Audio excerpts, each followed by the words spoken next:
Şefi'im Muhammed, ey Nebi muhdar, mislin ne dünyada, var ne uhrada. Sendeki muhabbet, sendeki kemal, ne hur ne gılman, ne vildan da var. Sendeki muhabbet, sendeki kemal, ne hur ne gılman, ne vildan da var. Alem senin için geldi vücuda, Kur'an'da methetti senin ol hüda. Sendeki muhabbet, sendeki sevda, ne hur ne melek, ne vildan da var. Sendeki muhabbet, sendeki sevda, ne hur ne melek, ne vildan da var.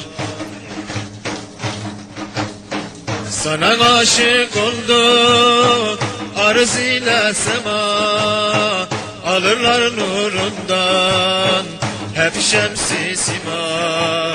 Sendeki güzellik, sendeki sima, ne Adem ne Yakup ne Yusuf da var.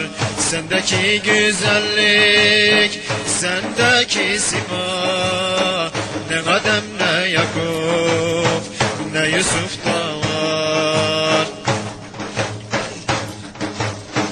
Mukavves kaşların kalemi kudret, kipriklerin verir her yana heybet. Sendeki şecaat, sendeki kuvvet, ne Seddin İskender ne Rüstem de var. Sendeki şecaat, sendeki kuvvet, ne Hazreti Ali ne Hamza da var. Sana bir kitap vermiş Zülcelal, hükmü bakidir, hiç bulmaz zeval. Ondaki muhabbet, ondaki kemal, ne İncil ne Zebur ne Tevrat'ta var.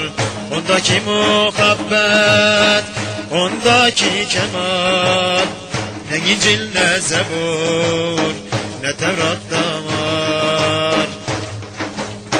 Seni hak vermiştir aleme rahmet, yanasam aşkına canıma minnet. Seni hak vermiştir aleme rahmet, yanasam aşkına canıma minnet. Sendeki merhamet, sendeki şefkat, ne güneş ay yıldız ne sehepte var. Sendeki merhamet, sendeki şefkat, ne güneş ay yıldız ne sehepte var.